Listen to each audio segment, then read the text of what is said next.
नमस्कार दर्शकों, पंडित ज्योतिष चैनल में आप सभी का हार्दिक स्वागत है। आज मैं आपको छठ पूजा की संपूर्ण पूजा विधि प्राचीन पद्धति द्वारा बताने जा रहा हूं। वीडियो पूरा अंत तक देखिए। वीडियो देखने से पहले आप हमारे चैनल को सब्सक्राइब कीजिए, वीडियो लाइक कीजिए। व्हाट्सएप, फेसबुक, इंस्टाग्राम एवं सभी प्रकार की सोशल नेटवर्किंग साइट्स पर हमारे वीडियो को अधिक से अधिक शेयर भी कीजिए और साथ ही सब्सक्राइब बटन के बराबर में जो बेल आइकन है उसको दबाकर ऑल नोटिफिकेशंस को ऑन कर लीजिए, जिससे कि सनातन धर्म से संबंधित सभी प्रकार की जानकारी एवं वीडियो आपको मुफ्त में एवं समय से प्राप्त हो सके। दर्शकों, छठ पूजा तो आइए जानते हैं इस वीडियो में हम लोग समस्त प्राचीन जानकारी जो पहले के लोग करते थे और छठ पूजा की विधि क्या है, छठ पूजा में माननीय नियम क्या है, यह सब हम लोग इस वीडियो में जानेंगे। तो चलिए हम लोग शुरू से करते हैं। षष्ठी माता भगवान सूर्यदेव की बहन है, ब्रह्मा जी की मानस पुत्री है। षष्ठी मैया यह बच्चों की रक्षा करती है। कहा जाता है कि इनकी पूजा करने से बच्चों को लंबी उम्र का वरदान मिलता है, इसलिए नवरात्रि से छठी माता का पूजन होता है बड़े धूमधाम से। कात्यायनी माता के रूप में इतना आप लोग समझ गए होंगे। देखिए, सूर्य पूजा महाभारत काल से कर्ण ने भी किया था। माता सीता ने अपने सबसे पहले बिहार के मुंगेर में गंगा जी के तट पर छठ पूजा की थी और शायद से तभी से परंपरा मान्यता चालू हुई है। जिनको संतान है माताएं इसका व्रत करती हैं ताकि उसके संतान की उम्र लंबी हो। मासिक धर्म के समय भी माताएं इसका व्रत कर सकती हैं, लेकिन केवल व्रत होगा, उनके द्वारा वह अर्घ नहीं दे सकती है, घाट पर नहीं जाना है उनको और किसी भी प्रसादी का स्पर्श नहीं करना है। तो उनको क्या करना है, वे लोग व्रत करें और जो दूसरी माताएं बहनें हैं जिन्होंने व्रत उपवास किया हो, वो लोग अर्घ देने गई हो तो उनका जो प्रसाद हो वह प्रसाद इन माताओं बहनों को खाना चाहिए, जो कि माताएं पीरियड में व्रत कर रही हैं। इतना समझ गए होंगे। अब हम लोग आगे सुनते हैं। छठ पूजा की शुरुआत चौथ से शुरू किया जाता है। देखिए, छठ पूजा किस दिन होता है, षष्ठी तिथि। तो षष्ठी तिथि के एक दिन पहले क्या आती है, पंचमी। पंचमी के दिन पहले क्या आती है, चौथ। तो आपको चौथ से ही यह व्रत की शुरुआत हो जाती है। चौथ को आपको क्या करना है, चौथ को नहाया खाए में आपको क्या करना होता है कि आपको इस दिन बाल धोने होते हैं। लेकिन मान लीजिए कि वह बाल धोने वाला वार नहीं है, मंगलवार हो या गुरुवार हो गया और जिस दिन बाल नहीं धोया जाता है, शनिवार हो गया, ये तिथियाँ यदि होती हैं तो चौथ के दिन तो आप लोग कैसे बाल धोएंगे। इसके लिए प्राचीनतम रिवाज है कि जैसे मान लीजिए चौथ के दिन यदि बाल धोने की तिथि नहीं है, वार नहीं है बाल धोने का, तो आप एक दिन पहले ही बाल धो लेना। और चौथ के दिन जिस दिन नहाया खाया होगा उस दिन आप सर के ऊपर से पानी गिराकर स्नान करना। जैसे भाई लोग स्नान करते हैं वैसे तड़के लोग सर से ऊपर से स्नान करेंगे। यह बात आप माताओं बहनों को समझ में आ गई होगी। अब देखिए, नहाए खाए के दिन आपको पूरी साफ़ सफाई कर लेनी है, घर की भी और अपने शरीर आदि की भी पूरी साफ़ सफाई कर लेनी है। यह आपको चौथ के दिन ही करनी है, ठीक है। अब देखिए, चौथ के दिन का भी एक रिवाज है। रिवाज यह है कि आप दिन भर तो खाइए, भोजन करिए, नॉर्मल भोजन तो चलता है, लेकिन लहसुन प्याज का आपको त्याग करना है। लहसुन प्याज का भोजन आपको नहीं करना है चौथ के दिन, नहाया खाया वाले दिन। लेकिन आपको शाम को एक रीति रिवाज और पालन करना है कि आप शाम का भोजन करें तो उस भोजन में लौकी और चने की दाल और साठी का चावल थोड़ा थोड़ा आप लेना, नाम मात्र के लिए ही लेना। लेकिन यह रिवाज है, इसके अंदर आपको यह तीनों चीज़ें लेनी हैं। अब आप समझ जाएंगे कि यह आपका आखिरी भोजन होगा, व्रत के पहले वाला है। फिर आपका भोजन व्रत के बाद ही होगा, इसमें सरग ही नहीं खाई जाती। इस बात का भी आप लोग ख्याल रखना। अब आप अगले दिन यानी पंचमी तिथि जब आएगी चौथ को, तो हमने नहाया खाया कर लिया। पंचमी तिथि जब आएगी तब अगले दिन सुबह सूर्योदय से पहले आपको उठकर स्नान आदि से निर्वृत्त होकर आप जैसे रोज़ पूजा पाठ करते हैं कर लेना और सूर्य भगवान को अर्घ देना है। आपको पंचमी के दिन भी बात मैं आपको बता रहा हूँ, अर्घ देते समय व्रत का संकल्प ले लेना सूर्य भगवान के आगे कि हे भगवान, हम आपके सामने खड़े होकर अपने इस छठ के तिथि का व्रत उपवास का संकल्प लेते हैं आप इसे, ताकि हमारी संतान दीर्घायु हो, हमारे परिवार वाले दीर्घायु हो, चिरजीवी हो। इसके लिए हे भगवान, हे प्रभु, आप हमें आप व्रत में संपन्नता प्रदान करना। इस प्रकार से आप अपने मनोभाव से जैसे भी आपको उचित लगे आप प्रार्थना या संकल्प कर लेना, ठीक है। अब आपको दिन भर निर्जला व्रत रखना है। पंचमी के दिन की बात कर रहा हूँ और सूर्यास्त के बाद गुड़ वाला चावल की खीर बनानी है आपको। और तीनी का चावल बोलते हैं अथवा तो साठी का चावल बोलते हैं, उसी चावल का आपको खीर बनाकर खाना है। लेकिन वह खीर खाने से पहले आपको यह खीर किसी ब्राह्मण को दान करनी है। सबसे पहले तो आप भगवान को भोग लगाइए। आपके घर में जो भी देवता हो, देवी हो, अपने स्थापना की हो, मंदिर होगा आपके घर में, तो वहाँ पर इसका भोग लगाइए। ब्राह्मण को दीजिए, कुंवारी कन्या को भी खिलाने का विधान है। फिर उसके बाद आप ये खीर खाइए, ठीक है। ध्यान रहे इसके अंदर गुड़ ही डालना है, शक्कर का उपयोग नहीं करना है। फिर आपको इसके साथ यदि उपयोगी हो तो फल भी खा सकते हैं, कोई प्रॉब्लम नहीं है। अब देखिए पंचमी की ही मैं बात कर रहा हूँ। पंचमी के दिन ही आप सारी सामग्री मंगा लेना बाज़ार से, कोई घर में पुरुष हो अथवा तो किसी से भी, क्योंकि आपका तो व्रत उपवास रहेगा। आप में इतनी ताकत नहीं होगी कि आपको अगले दिन भी व्रत उपवास करना है, तो इसलिए आप किसी और से सामग्री मंगा कर रख लीजिएगा। सामग्री में देखिए थोड़ा संक्षिप्त में आपको बता देता हूँ क्या क्या लगेगा। 6 गन्ने लगते हैं, पत्तियाँ सहित होगा वह। एक साड़ी लगेगी, लाल पीली काली कलर की साड़ी आप नहीं लेना, केवल लाल या पीली रंग की साड़ी चढ़ती है, यह मंडप बनाने के उपयोग में आती है। 6 प्रकार के ऋतुफल, 6 प्रकार की सब्जी होती है जो आपको मार्केट में मिलती है, वह आप ले लेना। कई समर्थ लोग हैं जिनके पास सामर्थ्य है, वे लोग एक फल छच के काउंट में लेना, अथवा तो जिनके पास सामर्थ्य नहीं है तो 6 प्रकार के फल ले सकते हैं। लेकिन कुछ मुख्य चीज़ें हैं जो हमें अवश्य लेनी चाहिए छठ पूजा पर। पहले तो अनानास, जिसको पाइनएप्पल भी बोलते हैं, शकरकंद जिसको रता बोलते हैं महाराष्ट्र आदि में, फिर सिंघाड़ा और कच्ची हल्दी, कच्चा अदरक, नींबू ये ज़रूर ले लेना। यदि मिल जाए तो केला भी होना चाहिए। उसके अंदर बांस की टोकरी और बांस की सुपली, यह भी आपको मार्केट से लेना है। कपूर लेना है, धूप में अगरबत्ती ले लेने हैं।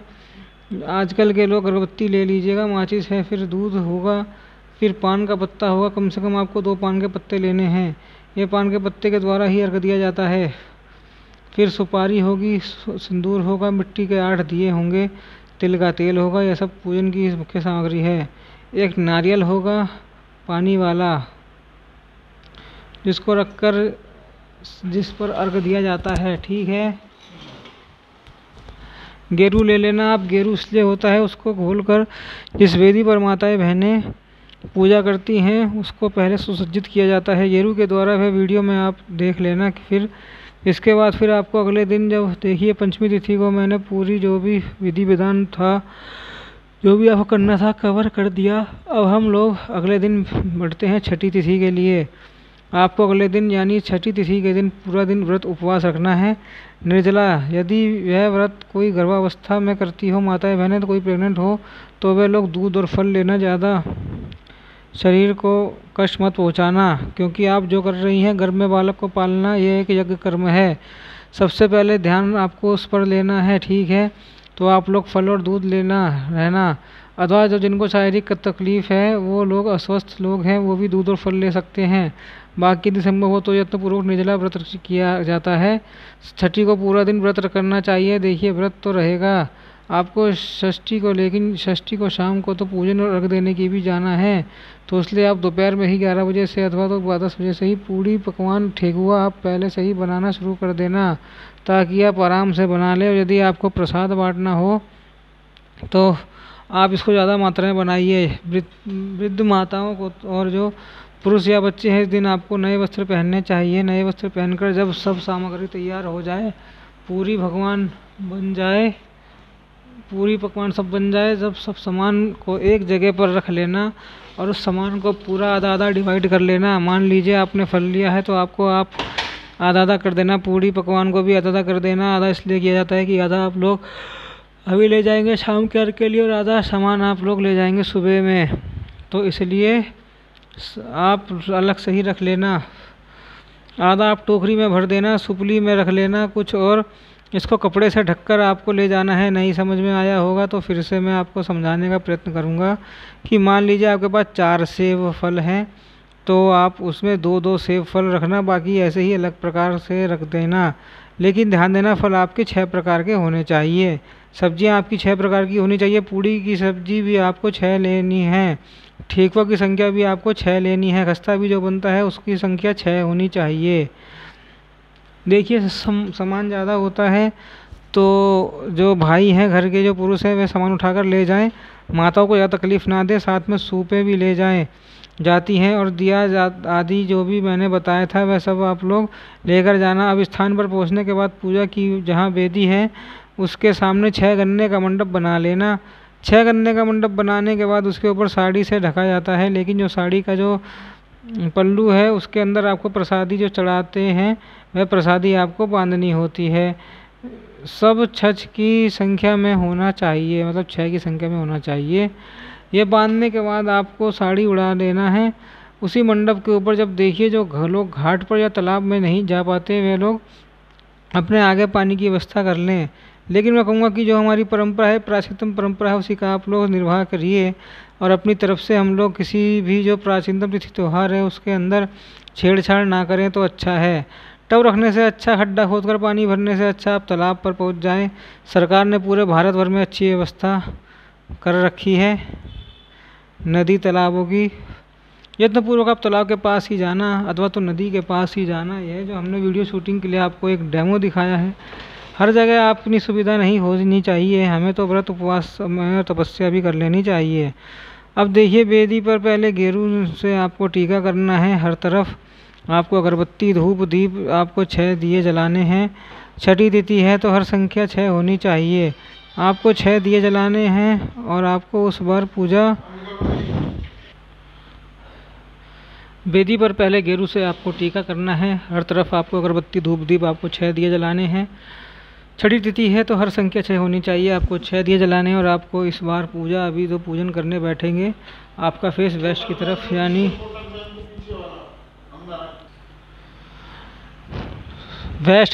पश्चिम दिशा की ओर सूर्य भगवान जहाँ डूब रहे हो उस और आपका मुख होना चाहिए। थोड़ा बहुत जब पूजा पाठ हो जाता है तो भी आसपास खिया व्रती सखियाँ जो आई होती हैं मिलकर गीत गाती हैं। फिर जब सूर्यास्त होने लगता है सब समय होता है अर्घ देना होता है, लेकिन उससे पहले आप सुपली के अंदर कुछ फल रख लेना। स्पेली के ऊपर अगरबत्ती आदि लगा देना और उस पर एक आगे सामने की ओर एक दिया जला देना। और फिर उसके बाद आप दूसरे माताएं बहनें मांग में सिंदूर भरती हैं तो आप सिंदूर भर देना। इस प्रकार से ये सब आपको अर्घ के पहले करना है। फिर अर्घ कैसे देना है आपको, अर्घ के पहले पानी में खड़े होकर अर्घ देना है। अर्घ देने की पद्धति अब ठीक से समझिए। यह प्राचीन काल से चली आ रही है पद्धति है। आजकल लोग ऐसे ही लोटे से अर्घ दे देते हैं, लेकिन अभी जो मैं वीडियो में दिखा रहा हूँ यह प्राचीनतम पद्धति है। सुपली के माध्यम से अर्घ देना चाहिए। यह प्राचीनतम माध्यम है। सुपली में देखिए आप कुछ कुछ सब्जी और कुछ कुछ फल रख लेना और मुख्य रूप से नारियल रख लेना। ठीक है, नारियल के ऊपर लाल रंग का एक वस्त्र होता है जिसको अलता बोलते हैं, वो रखना है। अलता के ऊपर पान और सुपारी रखना है। ठीक है, ये अलता लिखवाना मैं भूल गया। आपके पीछे जो सामग्री लिखवाई है उसमें आप लोग यह भी जोड़ लेना। यह कपड़ा मिल जाता है इसलिए मार्केट में, या इसको बजोट भी कहते हैं लाल रंग का। तो इस प्रकार से आपको अलते के ऊपर पान और सुपारी रखना है और उसके ऊपर माताएं अपने बाल को आगे की ओर से निकाल कर रख दें और जो घर के जो बच्चे हैं वह अर्घ देते हैं। इस प्रकार से देखिए, एक बार अर्घ दिया, दूध से अर्घ देना होता है। फिर एक बार माताएं परिक्रमा करती हैं बच्चे के बाद। यदि पतिदेव भी हो तो वह भी अर्घ दे सकते हैं। इस प्रकार से 5 बार अर्घ दिया जाता है, घूमा जाता है। 5 बार घूमने के बाद 6वीं बार भी अर्घ दिया जाता है, लेकिन इस बार घूमा नहीं जाता है। केवल आपको परिक्रमा 5 ही करनी है, लेकिन अर्घ हो जाता है 6 बार। यह समझ में आ गया होगा आपको। अब आप लोग को अर्घ आपको इस बार पश्चिम दिशा की ओर मुख करके ही देना है। अर्घ देने के बाद माताएं बहनें जिन्होंने भी व्रत उपवास किया हो वह अपने बड़ों का आशीर्वाद लें। छोटे बच्चे हैं तो उनको आप आशीर्वाद प्रदान करें और समस्त फल और प्रसादी फिर से टोकरी में भरकर आप घर पर ले आएं। अब देखिए, वेदी जो आपने जिस पर पूजन किया था वो वेदी पर आपका दीपक जलता ही रहेगा। गन्ने का जो मंडप है जिसके ऊपर हमने साड़ी से उड़ाया था वह भी वैसे का वैसा ही रहेगा, क्योंकि सुबह आपको यहीं पर आना है और फिर से पूजन करना है। घर आप सामान लेकर जाएंगे तो उस सामान के पास आप एक दिया जला कर रखना। सामान के पास ही आपको सोना है। आपको बेड के ऊपर नहीं सोना है, ना पलंग के ऊपर, ना खाट के ऊपर, गद्दे भी नहीं बिछाने हैं। आपको केवल कंबल बिछाना है और उस कंबल के ऊपर आपको लेटना है। तकिया भी कंबल का होना चाहिए। यदि आपको ओढ़ने की आवश्यकता हो तो वह भी कंबल आप ओढ़ना आपको समझ में आ गया होगा। आपके पास एक दिया जलना चाहिए और जो पूजन की सामग्री आप लेकर आए हैं उसके पास ही आपको सोना है।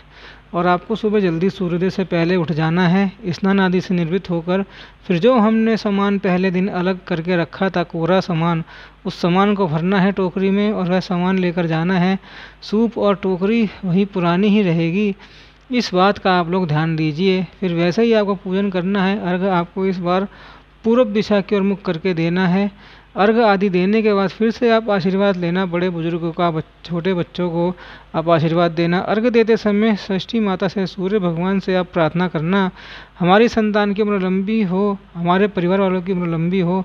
इस प्रकार से आप प्रार्थना करना षष्ठी माता से। और सूर्य भगवान आप देखिए, समस्त प्रसादी आप उठाकर ले आना। लेकिन उठाने से पहले वह वेदी ऐसी खाली नहीं रखी जाती, उसके ऊपर हल्दी हो गया, अदरक हो गया और भिगोया हुआ चना, यह मैं बताना भूल गया। सामग्री में आपको तो आप लोग यह भी आप भिगो के रख लेना। भिगोया हुआ चना आपको बेदी पर छोड़कर जाना है। बेदी आपको खाली नहीं छोड़कर जानी है, यह आपको शाम को भी करना है और सुबह भी करना है। प्रसादी आप ले आना तो सबसे पहले आप ब्राह्मण को देना, ब्राह्मण ब्राह्मणी को देना दक्षिणा सहित। फिर अपने बच्चों को, कुटुंब हो में, आस पड़ोस में प्रसादी बांटना। फिर आप व्रत उपवास खोलना। कहने का अभिप्राय ये है कि आप यदि हैवी भोजन कर लेंगे, ये जो पूड़ी है, ठेकुआ है, ये आप डायरेक्ट खा लेंगे तो तकलीफ़ हो जाएगी आप लोगों को। क्योंकि देखिए, अध्यात्म जगत में मुझे वर्ष हो गए हैं तो मैं अनुभव की बात बताता हूँ, हमारे गुरुजनों ने भी सिखाया है, मैं वह बात बता रहा हूँ। उपवास के बाद आपको तुरंत हैवी भोजन नहीं करना चाहिए। यदि आपको लंबे समय तक स्वस्थ रहना है तो आप पहले हल्के फुल्के नींबू पानी आदि लेना। हाँ, यदि आपका आग्रह है कि हम प्रसाद से ही व्रत उपवास खोलेंगे तो बिल्कुल थोड़ा थोड़ा ले लेना सब में से और वह खा लेना। इससे आपका व्रत उपवास खुला माना जाएगा। लेकिन आप अधिक मात्रा में नींबू पानी और उसके अंदर शक्कर मीठा घोलकर पीना चाहिए। फिर मूंग की दाल पहले पतली पीनी चाहिए, फिर उसके बाद आप, ताकि हमारी आंतें थोड़ा एक्टिव हो जाएं, फिर उसके बाद भोजन करिए, तो इससे आपका स्वास्थ्य बना रहेगा। तो ये थी प्राचीन पद्धति जो हमारे पूर्वजों ने इसे संजोग कर रखा है छठ पूजा से। ये हमारी, हम सब की माता सीता ने किया था इसका व्रत, उधर से प्राचीन पद्धति चली आ रही है। आप भी इसका व्रत करें। माताओं बहनों को यह वीडियो शेयर करना। अब देखिए, छठ पूजा का मैंने कॉमन वीडियो बनाया है तो इसके अंदर मैंने डेट जानबूझकर नहीं बताया है, क्योंकि इसे कई वर्षों तक लोग देखते हैं। तो डेट में हर वर्ष अपडेट करते जाऊंगा। कमेंट सेक्शन में देख लीजिएगा, डिस्क्रिप्शन में देख लीजिएगा अभी इस वर्ष कौन सी डेट पर है, चौथ कौन सी तारीख को है, यानी नहाए खाए कब है, फिर पंचमी कब है, षष्ठी कब है, ये तीनों मैं अच्छे से अपडेट कर दूंगा। आप डिस्क्रिप्शन में देख लीजिएगा, कमेंट सेक्शन में देख लीजिएगा। अब इस वीडियो को शेयर करिएगा ताकि और भी लोग हमारे प्राचीन पद्धति को जानें और समझें। दोबारा मिलना होगा। चैनल सब्सक्राइब कीजिए, वीडियो देख सकते शेयर वायरल कीजिए। ओम नमो नारायणाय, ओम नमो भगवते वासुदेवाय।